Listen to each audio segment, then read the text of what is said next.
Good evening, friends, and welcome back to the Black Doctoral Network's Fall Workshop Series. This is an extra exciting day because the Black Doctoral Network's National Conference is just 2 days away, but there's still time to register and head on down to Atlanta, or if you're already there, just go across town and join the best event of the season. Go to bdnconference.com. I'll put the link in the chat, but we would love for you to join your peers and scholars and colleagues at the national conference this week, starting on October 27th. I'm Dr. Fatima Pierce, and I'm delighted to serve as your facilitator for tonight's session. And it's entitled, Is It Just Me? Revolutionary Remarks Regarding Racial Identity and Black Imposter Syndrome. So tonight we're going to examine the current literature on the correlation between racial identity and Black imposter syndrome among Black women and girls in educational settings. We have two wonderful presenters tonight, Carol Ann Briscoe and Angie Mejia. Carol Ann Briscoe is a proud immigrant with Jamaican roots. She received her Bachelor of Science degree in psychology with a minor in sociology and a Master of Science degree in community psychology from Florida A&M University. Caroline utilizes her knowledge and passion to fight racial injustice among Black youth worldwide.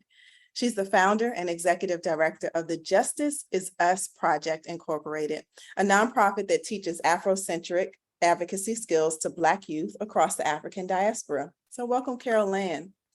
And Angie Mejia is an Afro-Latinx activist and youth voice in their community. Her main activist interest is battling against white elitist culture in academia. We have to talk about that more tonight.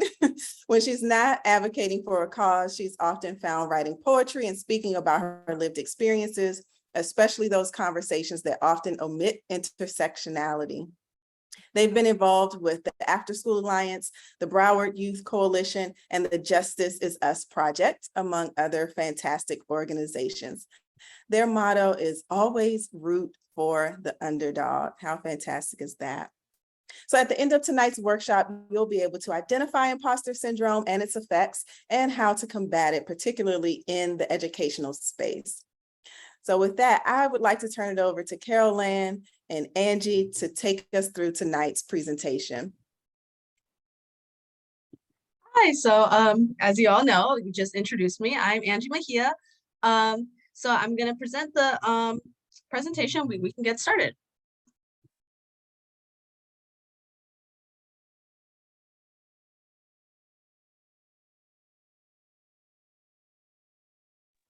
All right, can everyone see?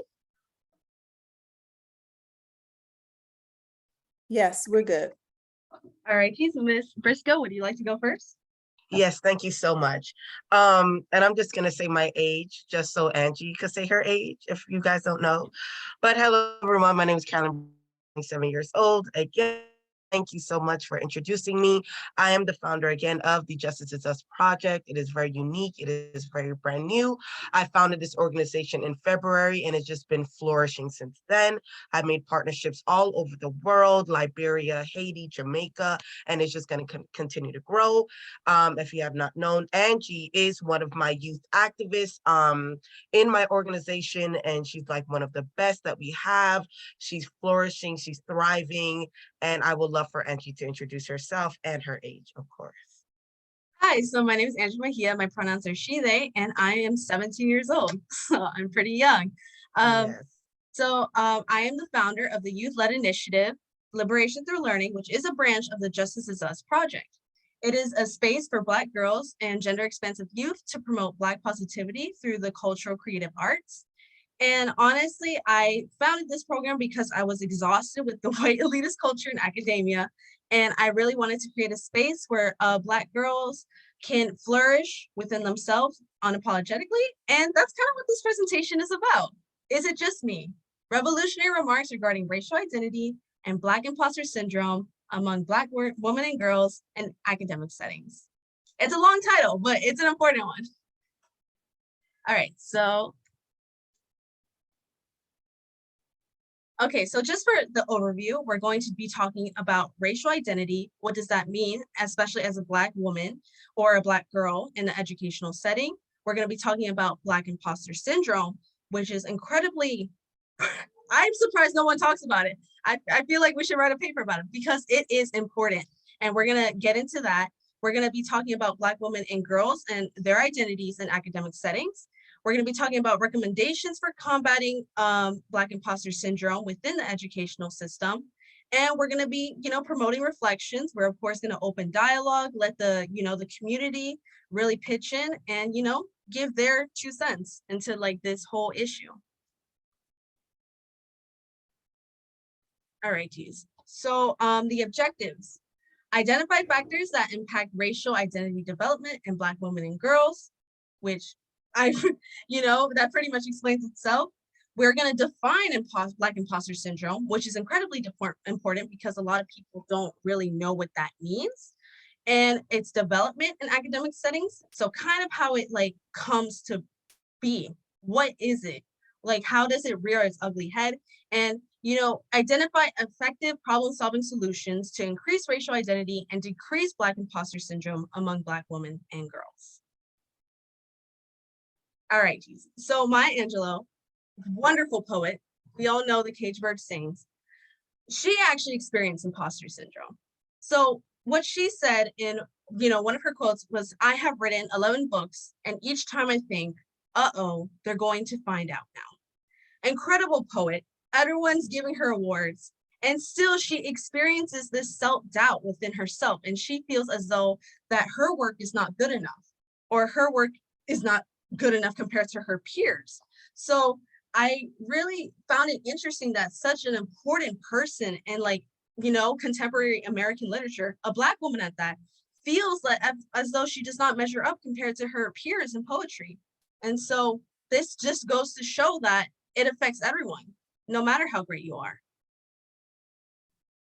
All right, tease. So Ms. Briscoe, could you please describe what is racial identity? I apologize if I'm smiling so much. I'm so proud of her. Okay, so thank you. So what is racial identity and its development? So racial identity is basically how you identify yourself as your racial definition, meaning, for instance, as a Black individual, how do I identify as a Black person? Is more so about collective identity in your racial group. And from this, it is developed with cultural orientation, which is basically occurs within Black women and girls, where they learn to embrace the mainstream culture and their ethnic worldview. So worldview is like how they see the world, right? And then among Black women and girls, cultural orientation is enforced through cultural values such as Afrocentricity. So this is more so communalism. This is spirituality. You're tapping into who you are and the ways of your ancestors, right?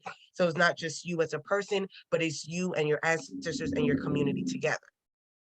When you go down, also very important is community members. So studies have shown that supportive and engaged community support reduces the negative impact of imposter syndrome, such as like abnormal mental and behavioral symptoms, things like depression, anxiety, especially that is very prone into Black women engaging in the collegiate educational setting. It is also argued that mentoring relationships are an alternative source of support compared to parental practices. These relationships help Black women and girls cope with the stress as they are in academic settings, especially when it's populated by white students or thoroughly being pushed with white education. Speaking of education, biggest one, whether it is starting high school or enrolling the first year at a university, these settings should allow, or they should, for Black women and girls to find their space and voice, for them to voice their opinions regarding school's function and provide them with opportunities to discuss common issues that limit Black women and girls to flourish academically.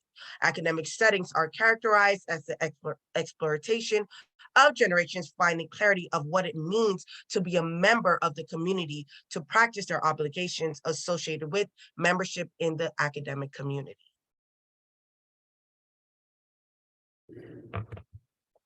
So for now, for Jamboard, or we could just elaborate more, I wanted to know for the audience members, what is one experience that significantly shaped your racial identity, and how has that experience affected you today? For me, I first found out that my ethnicity before my racial identity. I found out I was Jamaican before I was Black. Long story. But I found out that I was Black when I was 19 years old. Late in the game, but 19 years old, when I was working at Dollar General at the time, I had a big afro. And I noticed that every time a white individual came to the store, they felt intimidated or they kind of tensed up. And I realized, wow, I am Black because I'm showing so much of my Black features. Instead of, being ashamed of it, I was empowered, and I went even further in growing free-form locks. I wanted to show more of my Blackness. I wanted to show more of what my kinkiness here can really do. And from there, it has boosted up my self-esteem. It made me want to share this high view of myself with other people, other Black youth, especially, and now develop programs and organization that focuses on that. So I just want to know from the audience members, what is your take? What experience has shaped your racial identity, and how has it affected you today? So is there a link to Jamboard that you all wanted to use? Yes, hold on one moment. Okay. And this is a small group, so please feel free to come off mute and let us know, or you can also use the chat as well.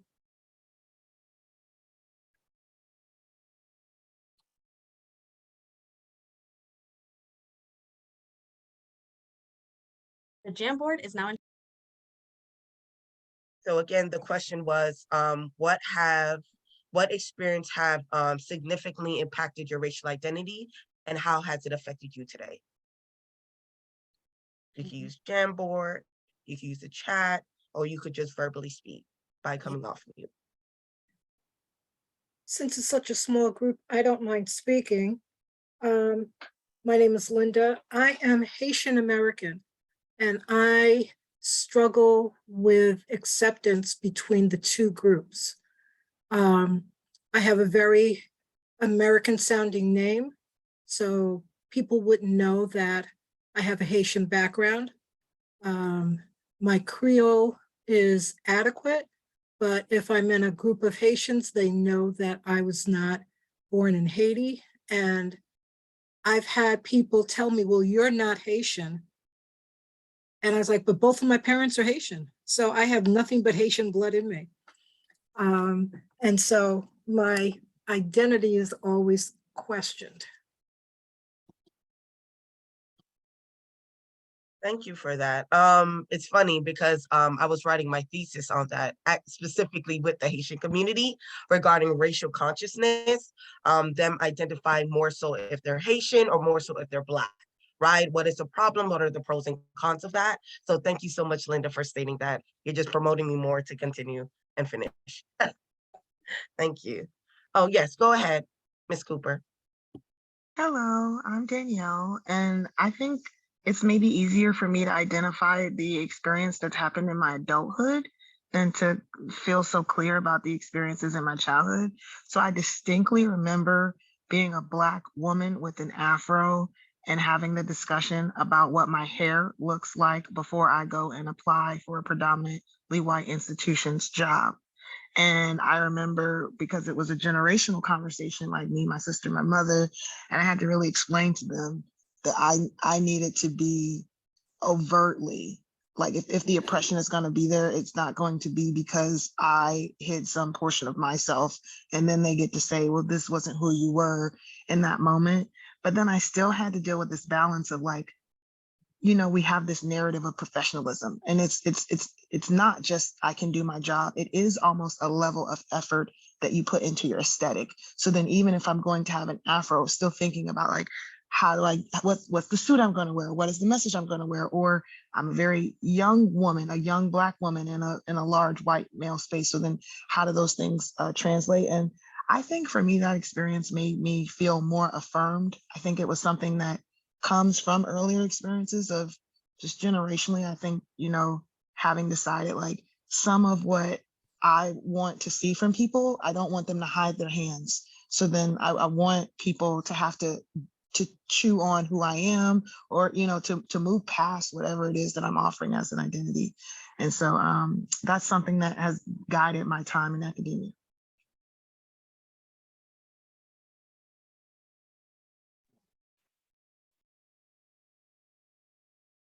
Thank you for sharing, Danielle.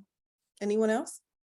I was 13 in middle school, and I can remember the very first day, some white and black kids asked me, it's 1992, it was like, what are you? And I'm like, I'm a person. But they had never seen a light-skinned black person with hazel eyes. And to them in the South, that didn't exist, of where if you had hazel eyes, that some part of your family must be white. I had two full black parents. And for my first year and a half in school, kids wouldn't even speak to me because they didn't think I was black. And they had no idea or no concept, if there was such a concept in the early 90s, that light-skinned black people come in all shades, and just because you have hazel eyes doesn't mean mom, dad's white. You could just have hazel eyes.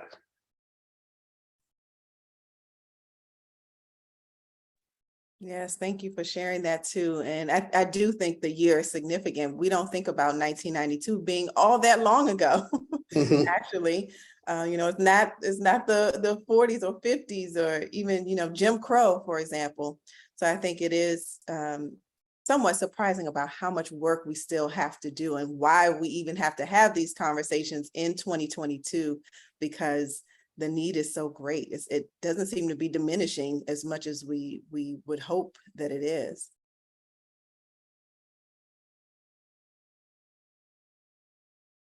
Okay, great. Awesome. So I resonated with a lot of these answers.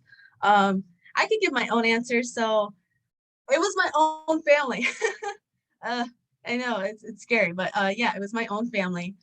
So in Hispanic culture, there is a lot of mixing. There's a lot of mixing because Spanish colonization, the Spaniards had children with Native Americans, with their enslaved Africans. They had relations with them. And so a lot of kids would come out mixed. And so in Hispanic society, especially in Latin American culture, they have something called mestizos, which means, you're a white mixed with Native American, or the term that everyone hates, mulattos, which means that you're half white, half black. For me, my family was super mixed. So a lot of them came out looking, white presenting. They had, light skin, straight hair, or they had straight hair and, lighter brown skin. For me, I had, light brown skin and I had an afro. In my family, they had internalized racism and internalized texturism. So when I came out with an afro, they would make comments about my hair. They would touch my hair without permission. They would kind of out me. They would call me negra, which means black person in Spanish. But even though it's, they say it's a form of endearment, when it was directed to me, it was derogatory. So it clearly was that whole experience. I used to hate my hair and I would relax it a ton. But nowadays, I let it be natural and I'm going to let it breathe. And, if they have a problem with it, that sounds like a them problem. So yeah, that's my whole experience. And we can go on to the next slide if no one else has any comments. I just wanted to add,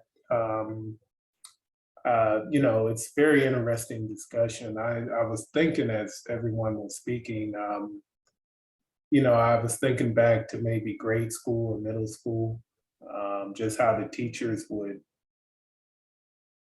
treat me. And there is a difference, the expectations were low. There were certain patterns of behavior that were expected out of me as opposed to some of the fellow classmates that were white.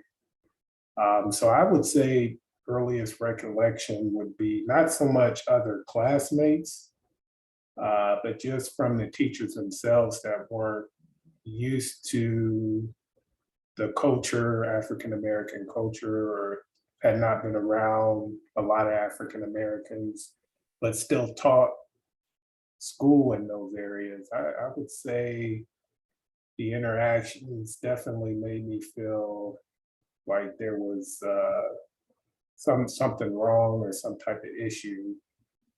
And when you're young like that, you don't put two and two together. Looking back, oh yeah, I understand it, but at the time I didn't. So. Thank you for sharing. It's just one quick thing that was definitely a part of my experience was around colorism. You know, I'm from Washington, D.C., so we're used to seeing Black people. It used to be Chocolate City, right? But it was a colorism thing. I should have gotten on a t-shirt, "You're pretty for a dark-skinned girl," you know, or even recently, and I mean like 2 weeks ago, I was being introduced to someone, and I'm talking about a scholar, author, a top-notch person, and she shakes my hand and says to me, "Oh, you're so pretty and dark."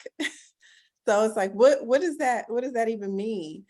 So I think color and also talking about the timing too. It's not a given that because time is moving forward that we're progressing with these things. And so I think that has been significant. It's one thing to be Black, but to be dark Black, like you all are saying, is another realm in itself too.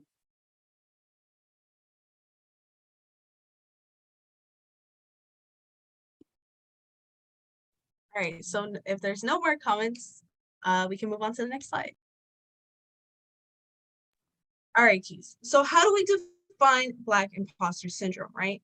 We heard about imposter syndrome, right? You feel like a fake, you feel like an imposter, you feel like a fraud, right? But there's no intersectionality when it comes to being a Black woman and experiencing imposter syndrome. Because with being a Black woman and experiencing imposter syndrome, this is based off of racial identity and the gender identity that these Black women and girls are experiencing. So there's a bunch of discrimination, racial barriers, stereotypes that affect our psyche. So when we enter the workforce or when we enter the education system, there's already this mindset of, the standard for us. And unfortunately, when it comes to like Black imposter syndrome, a lot of us, we feel as though we are inferior to our, our white peers. And this is not talked about. We talk about imposter syndrome on a surface level sense, and we talk about it in a Eurocentric sense, but we don't talk about it when it comes to a racial and gender identity sense. So I want to talk about the 4 main challenges that come with Black imposter syndrome. There's the poor quality of schools, there is fewer opportunities, there's a bunch of media messaging, and of course there's stereotypes. And we're going to get into all of those. But I want to have you think about all 4 of these and how they can affect a Black woman or a Black girl's psyche as they enter the educational setting. So keep those in mind and look at these pictures, right? All of these people feel in one way or another, they feel like a fraud, they feel fake, they feel outcasted, and they feel like they're wearing a mask. And unfortunately, when it comes to Black imposter syndrome, that's exactly how you feel. You feel as though you have to put on a mask of whiteness or, Eurocentric normity to feel accepted in these educational spaces. And when you realize that you show your features, your Black features, like your hair or your dark skin, or, just simply featureism as well. So, your nose, you could feel as though you are inferior to your white peers because the messaging. There's so much messaging, so many stereotypes. And we know from a young age, it happens in a young age. It's not just restricted to middle schoolers and high schoolers. It happens to preschoolers. Teachers are already policing children, Black children, in educational settings from a young age. So clearly, this isn't just a one-time issue. It's systematic. And so I want to have you all input again. I want you to think of a time when you've experienced imposter syndrome. You can click in the Jamboard. I'm going to repost the link if you don't have it. Why did you experience it? And how were you able to overcome it?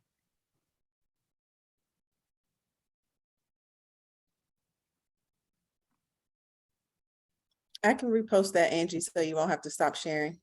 Okay. All right, Keys.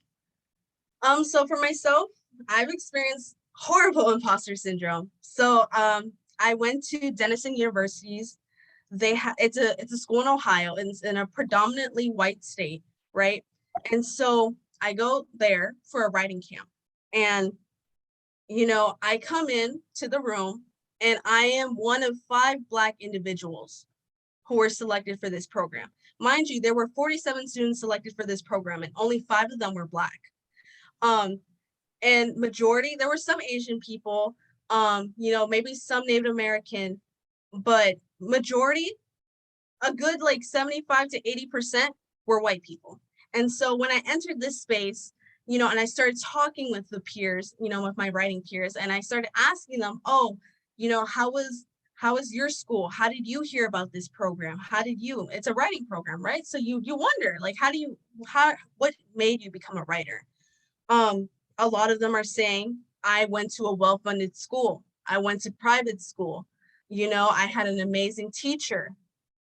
My parents, even one person was like, oh, my dad teaches here at the program. So it's like, oh my God.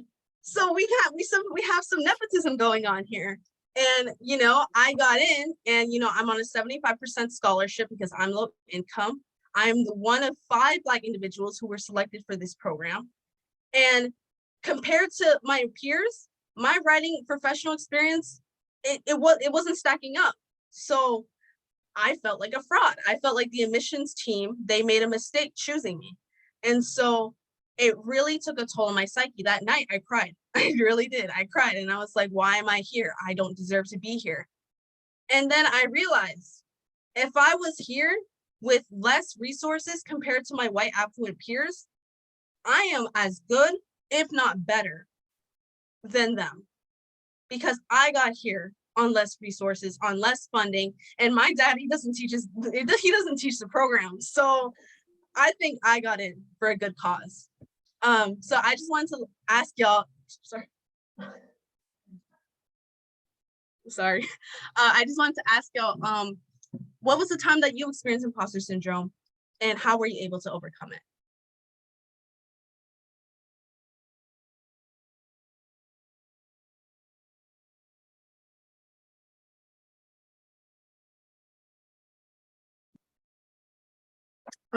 For me, I attended Clark University in Massachusetts, a pretty well-to-do school, even back in the day.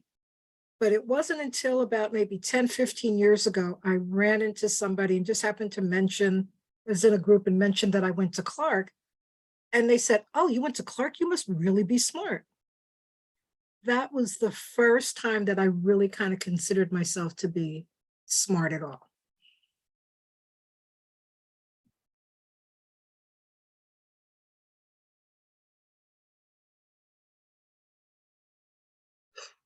I haven't experienced. Even though I know it's common for Black imposter syndrome to be shown when you're in like more white predominant settings. But I think like Linda or similar, I experienced it at a HBCU with other Black individuals. So I went to Florida A&M University, the psychology department, Afrocentric program in the US, right? So it's very pro-Black. It's very about, going back to our traditional ways before colonization. So, to me, I believed I was pro-Black until I got to my master's program. Other people from the US are coming in and they bringing it. And I felt like a fraud. I felt like I'm not that pro-Black. I don't know what I'm talking about. I started to tell myself, I'm not pro-Black. I don't really know Black people. I don't really know my in my work, right? I'm very ongoing, like I'm not playing about my work. I usually get A's. I started to get B's. I started to get C's because I'm like, I'm not like my peers and I should not be here. And I even thought about dropping out, but I kept pushing because I should, and I'm not a quitter. But from there, how do I overcome it? I try to think to myself, like, is this reality? Like, look what you have done and look where you're going to be, right? So that's really it. Just to me, I was just surprised that I experienced it in a Black setting. So it's a little dangerous, but yes, thank you.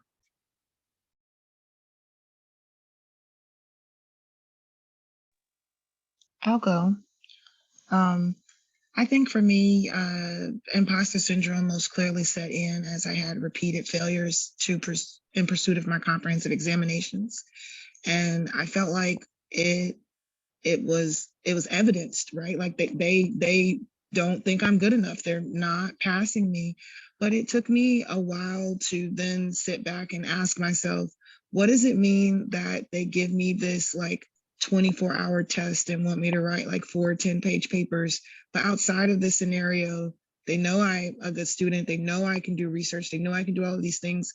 And why does that mean nothing? Like, why does that, make them so willing to discard me?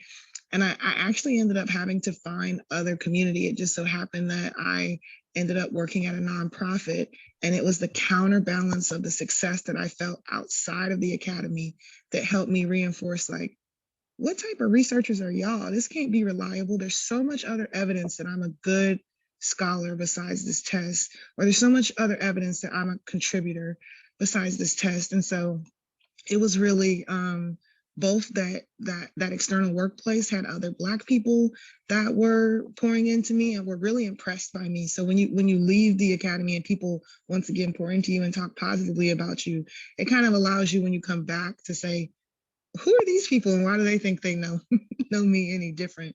And so that's how I overcame that particular scenario.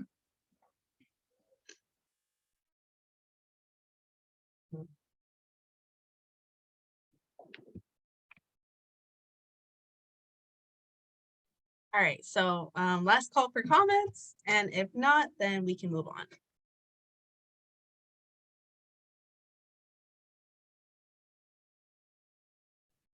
All right, Tees. So let's talk about the poor quality of schools, which is a huge issue when it comes to Black imposter syndrome, right? So we know about redlining, right? We know the history. So of course there was segregation of neighborhoods. This happened, when Black veterans and white veterans were coming back from war. I believe it was World War II. And so white suburban life started to be created, right? Because they were separating different neighborhoods into, what was a good neighborhood to invest in, quote unquote, a white neighborhood, and what was a bad neighborhood, a Black neighborhood. And that was redlining, right? And so what they don't tell us is that redlining affects our education system, because our education system comes from funding from neighborhoods. So if you have better property, somewhere else, that school's going to get way better education than somebody else who's going to have less property taxes and pays, pays rent compared to someone who owns their home and is paying homeowners tax. So this means that there's less funding for education in predominantly Black neighborhoods. So Black individuals, who live in these low income neighborhoods and they, go into universities or schools where they are, well-to-do, like Harvard, Yale, Ivy Leagues. We could think of some other universities like Haverford. These people, they're all intelligent. The admissions team obviously chooses very intelligent individuals, right? But because you come from a low income neighborhood that had, less of a quality of education, you may feel as though that you snuck in, or you feel like that you're an imposter compared to your white affluent peers who had an education that was on it because of their funding. And this is a huge issue that they don't talk about in the education system. Money matters.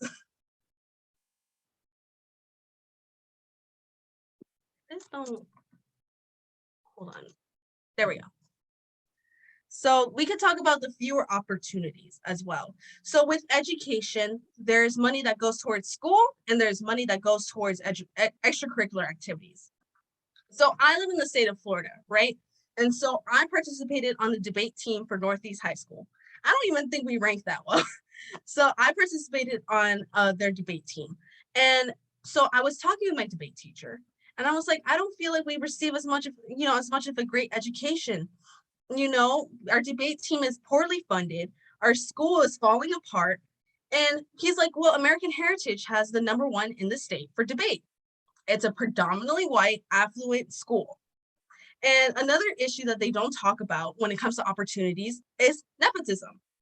White individuals who have created more generational wealth are going to give opportunities to their youth compared to those who do not have, generational wealth because of redlining and systematic racism, that cannot give their children, as much as opportunities as their white affluent counterparts.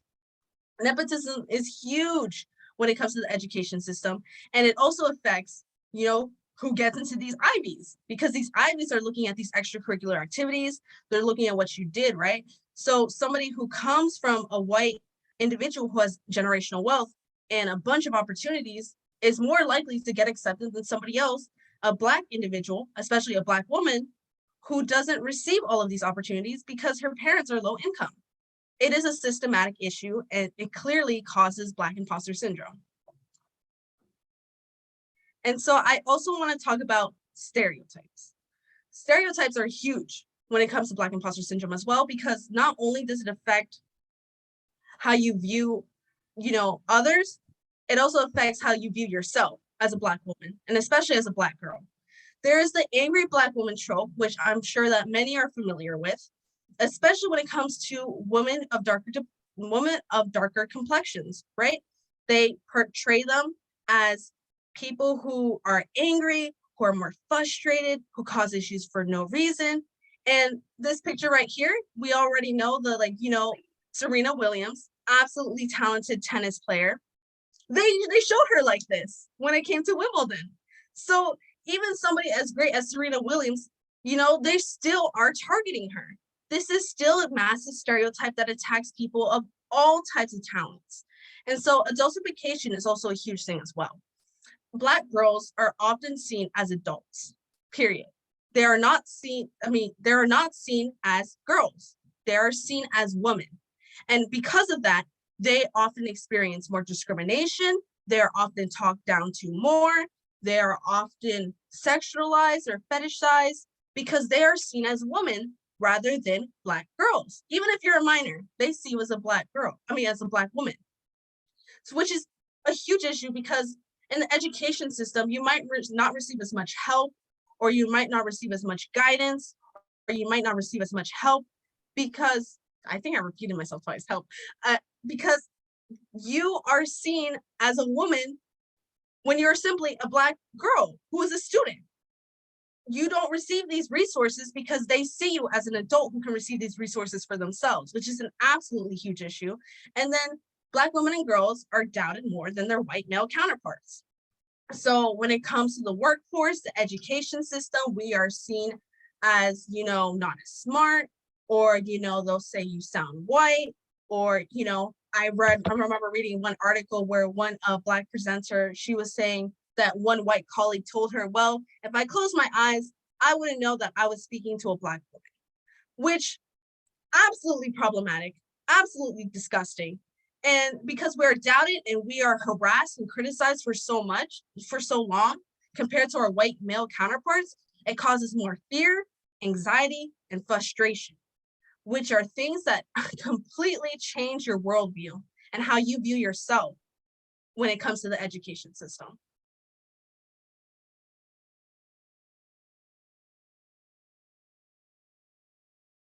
I'm sorry, Ms. Briscoe. Okay. Okay. So for recommendations, it was recommended that in order to basically prevent or provide interventions to increase racial identity and decrease Black imposter syndrome, for educators to have more proper training with critical consciousness by Black individuals, because I feel like some of these trainings are by non-racial or non-ethnic individuals speaking on Black issues or ethnic issues, and they're not even part of the community, which in itself is just causing chaos.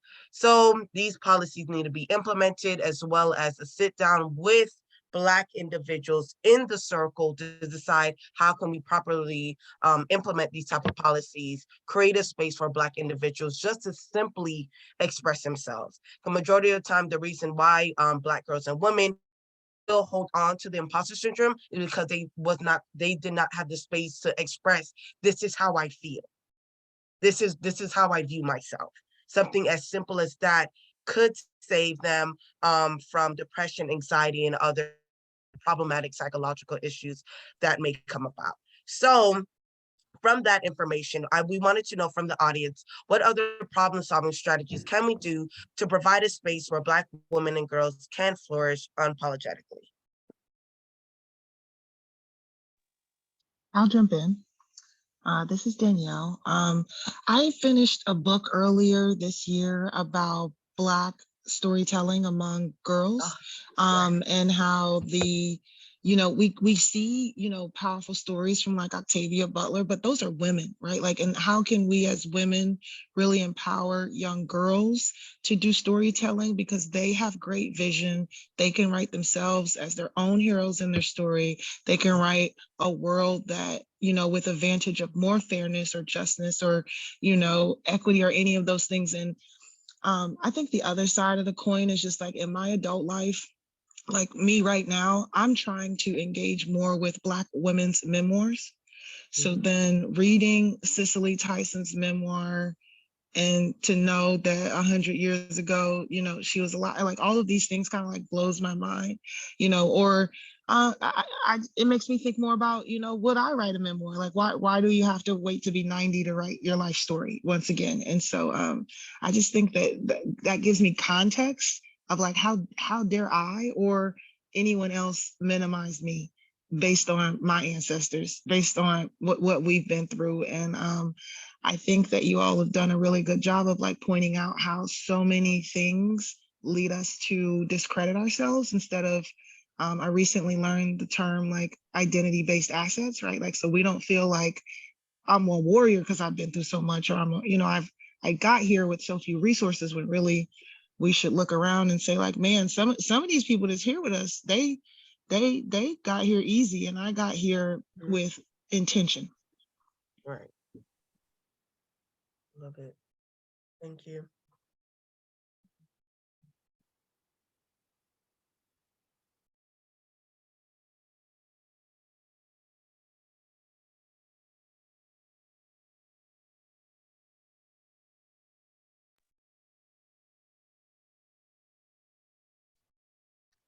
I think representation matters and it's key. So to be in this forum, to see Angie, as a young girl doing this work, and for her to set an example for other young girls, or even what we're doing in a larger sense with Black Doctoral Network, getting more and more Black doctorates and putting them into academia and professor and teaching positions, et cetera, because that lived experience, as you all pointed out, it is no comparable parallel experience that anyone can have unless they have lived it. And so I think that by having these conversations and putting others in a position to be seen, to be visible as examples for how to work through it, how to do it anyway, how to do it scared, how to do it in spite of, I think is so amazing. So kudos to you.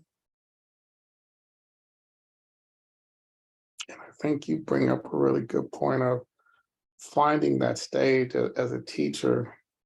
I taught the GED, and I taught predominantly young Black girls, is finding spaces for them to be front and center on that stage, and being unapologetic to let them be on that stage, for them to showcase their talents, for them to tell their stories, because the greatest visual of change we have is someone's experience.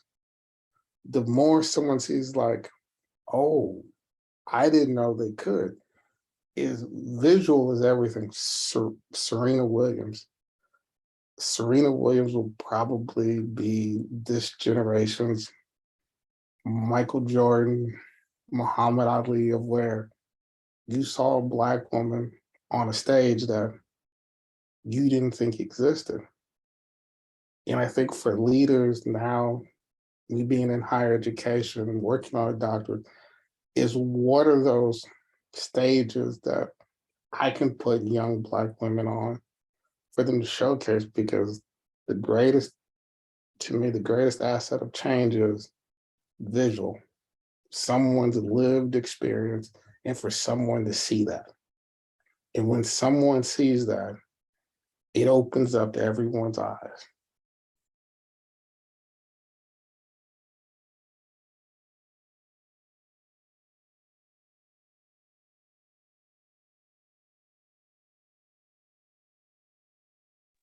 All right, T. So last call for comments, questions. I mean, not questions. We're gonna get to that at the end. For comments on this, and if not, then we're gonna move on to the next slide. It's more of a question than a strategy. So it's great that we have our spaces to have these conversations, but what is the message and how do you connect with the white counterparts or the institutions? What is their role and how do you relay that message to them to be better for the Black women who they're serving and who they're interacting with? That's the next slide. We got you. Hold on. Okay. All right, Ms. Briscoe, this is all up to you now.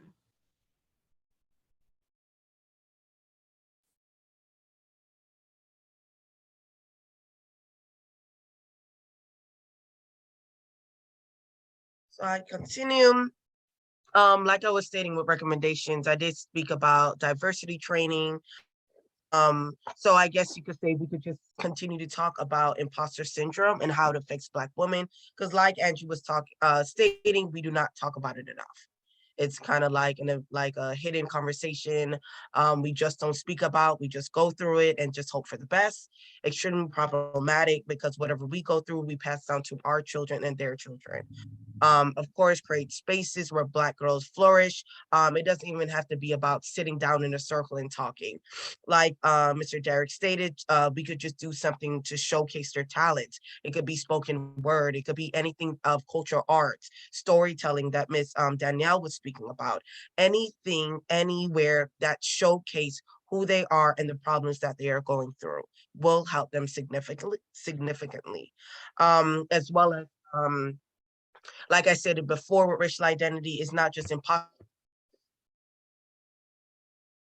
We not only are we talking about like, okay, this is what I'm going through, we also tap into like, in this world now, what is truly my place? What is my purpose? And it's problematic if you continue to question yourself because you become your own enemy and limit yourself to your full potential, right? So we have to dig deep and really tap into who we are as Black individuals, because that will be a prevention factor to decrease Black imposter syndrome.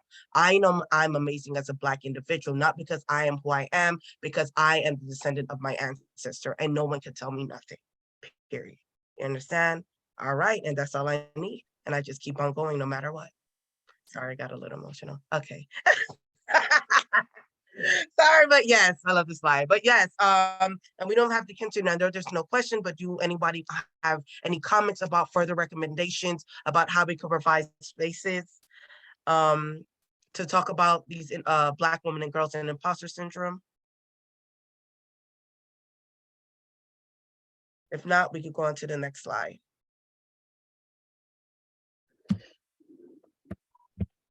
All right, T's. So we all know this is a systematic issue, but it also affects us as an individual one, because even though we can talk about Black imposter syndrome and we can continue to try to make change systematically, a person within themselves could still feel as though they are not as good as good enough as their peers, or they may feel in themselves that they are not, a person who has, achieved what they achieved, done what they've done to get where they are now.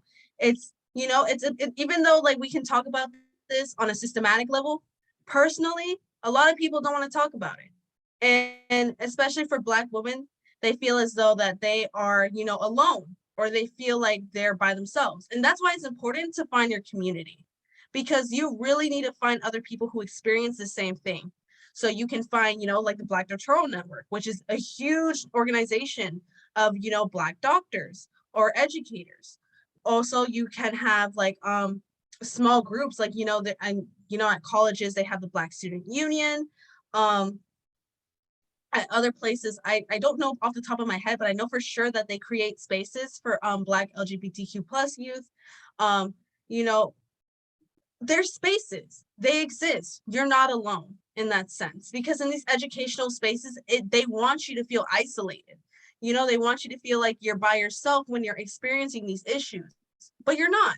You have your community, you have your tribe, and that tribe could help you find yourself. You know, throughout our lives and throughout our experiences, we start to learn who we are as, you know, Black individuals, especially as Black women, and especially as Black girls. We are going through it, and we got to find who we are. We got to find our identity and take pride in your achievements. So many of my achievements, I said, oh, yeah, I spoke with the Department of Education. That was just, you know, one time. No, you got to hype yourself up. You got to let yourself know that you did that. And you did that as a Black woman or as a Black girl. And you did that. Because in this society, you know, you got all the odds stacked against you, but you still did that. So be yourself. Don't ever change yourself for the white man, for the white institution, for the white woman. Never change yourself. You are who you're going to be. And nobody could ever change that except yourself. And with that, thank you. Thank you for listening to our presentation. If there's any questions, comments, concerns, please talk to us. We're also going to post a Google form in the chat.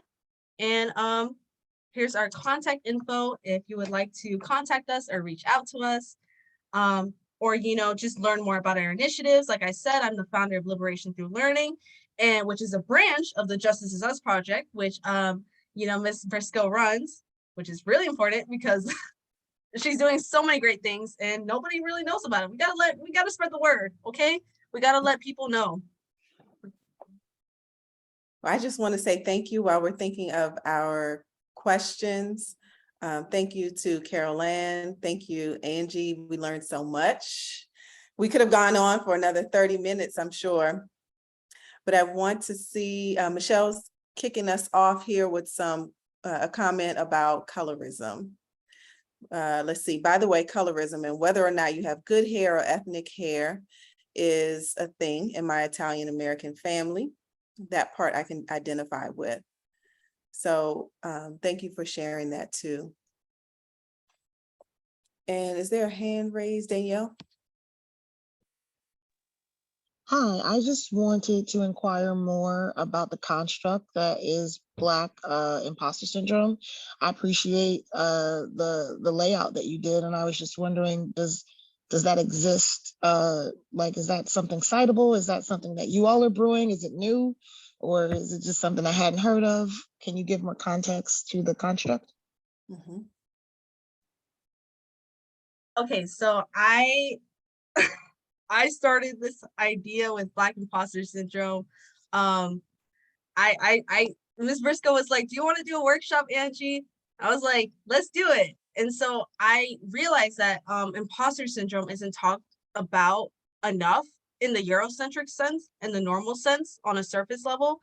And I especially realized like Black imposter syndrome is definitely not talked about, because as with anything that concerns the Black community or with Black history, it's not talked about enough, and it's not talked about often enough at that. And so I really created this idea, pitched it to Ms. Briscoe. Ms. Briscoe did all that research. Bless her heart, I love her so much. She basically did all of this research. I created the presentation, and I realized that you Google Black imposter syndrome, there's no formal definition. There's none of that. There's no research. There's no scientists who are looking into it. Like, sure, they're looking into like racial relations in the educational system, but they're not looking that deep. So yeah, this is an entirely new concept. And I definitely want to study into it when I get into my master's and doctoral degree. Yeah, I'm curious about that too, Danielle, because I'm wondering if there's no separate call out for Black imposter syndrome, because as it plays out, it's almost like it kind of goes without saying, because you don't hear white men don't deal with this at all. So almost by default, when I hear people talking about imposter syndrome, it's exclusively for Black BIPOC people. And so that's why I'm wondering if there is a need to even, of course there's a need, but maybe that's why it has not been distinguished as Black, is because we're the only ones who by and large are dealing with it anyway. I didn't want I to. think that it's almost like a graduate student language now. I think that those of us in graduate school, regardless of race, come to a narrative where we feel some level of inferiority. I think whether or not we name it and claim it is something that is racialized. I think that, you know, what I like to say is that there's just something about being a white mediocre man. It's just very comfortable. Like, I don't know that piece of like, it's okay to be mediocre. I don't think it's that they don't know that they're mediocre. I think they're at peace with it. And so I think that, you know, part of it that goes in that, you know, you have to work twice as hard to get, you know, we sometimes don't know where we started from, and we don't know where twice as hard is supposed to get us. And we, you know, but I just think that this, I wanted to encourage you all, because I do think this is something that can continue to be nuanced very well. I do think that, you know, especially when you digest the fact that racial identity development has to be having a generational impact that's different than in other generations. The way young people talk about their racial identity right now is different than, you know, me feeling like it wasn't until my 20s where I was really, really, really aware of some of the intentional choices that I was making and how I was dealing with society, or, you know, in that ebb and flow. And just because I don't feel like it was taught in school or so many other things. So I think, like I said, you guys are onto something really cool. Not only do they know, Danielle, it's been reinforced to them that they're rewarded for being mediocre. It's not that they don't know, they're rewarded for it. But I don't want to gloss over something that Michelle put in her comment, where she says, I wish I could assist my wonderful African-American girls not to feel like imposters, and she'll ponder these ideas. So I would just ask if there's any advice for Michelle as she is trying to do her part in empower Black girls. Hi, everybody. Hi. No, I really would. I mean, these discussions, this was wonderful tonight. I wish we can do this there. I worked at a school in a highly affluent neighborhood, and predominantly, well, a large section was white students. And I happened to work with the Black Student Union, and I would listen and I would think, yes, I'm hearing what's going on. And I just felt totally not empowered to help at all, to be honest. And I come over to Broward College, which, you know, I felt this is not going to be happening here, I'm thinking. And now right away, I'm hearing it again. And I'm thinking, no, it can't be. You look around, you're not seeing the same demographic. And it's just such a shame to me. So I would love even more ideas to assist. And like I said, in the Italian American community, this was happening a generation or so ago. And I'm also in my 60s. So I'm listening to you all and I'm thinking of women, just women in general, and what they went through when I was young. You know, listening to people burning their bras and all that other stuff. But I'm thinking now here is this issue, and it's not ending, like you're saying. And it's really upsetting to me as a lifelong educator. So just anything you could add. I'm enjoying all of this. I'm going to talk to Angie tomorrow. So the conversation will continue. Great. Ms. Briscoe, you want to take it from a professional lens and then I can add?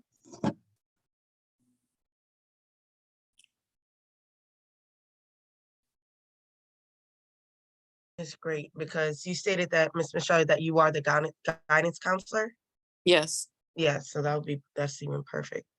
So I would say, because alongside, I work with guidance counselors at a K through 8. So okay. I would say, I guess to start it off, and especially because you're at a college, is there like a Black group, Black Student Union there at the college that you're aware of? Yes. Yes. Because perfect. I know some of my students are leaders. So we have that combined program where our students are finishing up high school and getting their AA degree at the same time. Okay. Perfect. So I would say not only try to collaborate with the students, but the Black educators, the Black women educators as well.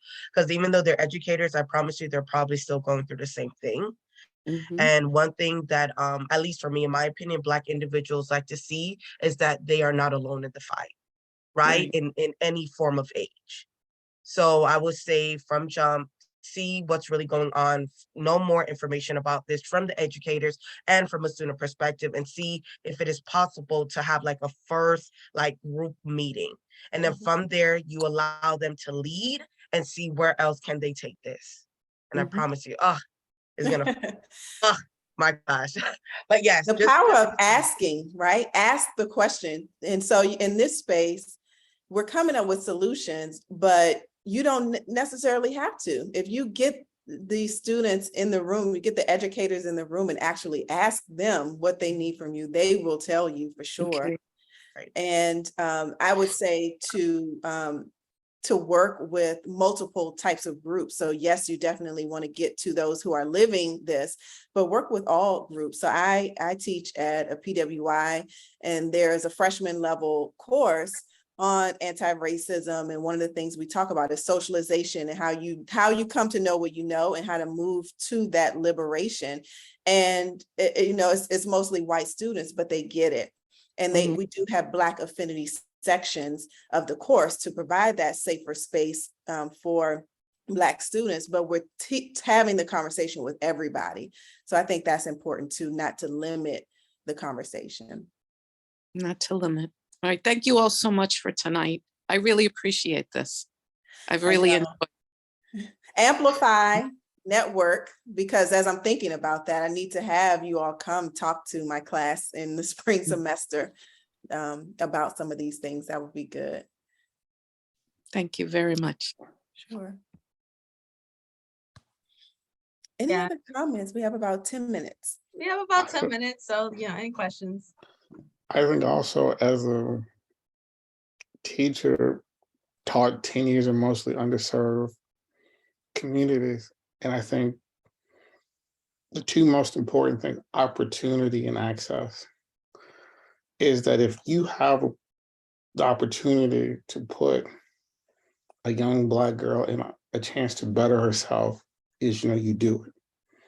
Is if you have the opportunity to put them around influencers, decision makers, for them to get to build those relationships, because that's the other piece in higher education and some after school programs is those relationships.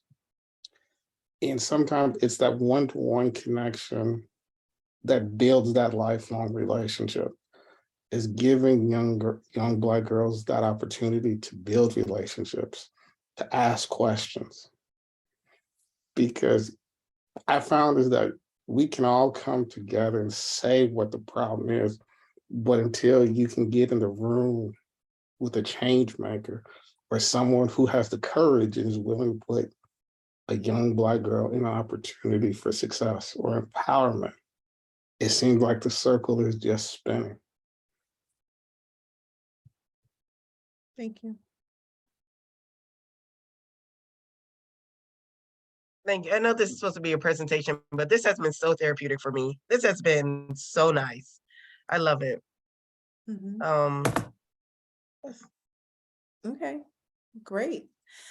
Well, we have the contact information in the chat, and please also go to the evaluation form to provide your feedback to BDN and to the presenters. Please, please, please continue the conversation in any way you can, whether that's directly with Carolyn and Angie or others in your own network. And I think if you are doing the latter and having these conversations in your own network, it's still great to provide that feedback, I would say, to the presenters to see what are you hearing, what are you seeing, and how can we enhance what you started here. So I see this is the beginning. I can't thank you enough or applaud you enough for the work that you're doing. There's such a richness, a boldness in your title. You talked about being revolutionary, and that is not lost on us, that this is really pioneer type of work that you're doing from the front, and we certainly applaud you. So one last time, if you are in Atlanta or if you can head down there in 2 days, please join BDN for the the national conference that's starting on the 27th, and that's bdnconference.com. And we hope you will enjoy the next presentation in our workshop series for the fall, and we'll see you soon. Thanks so much.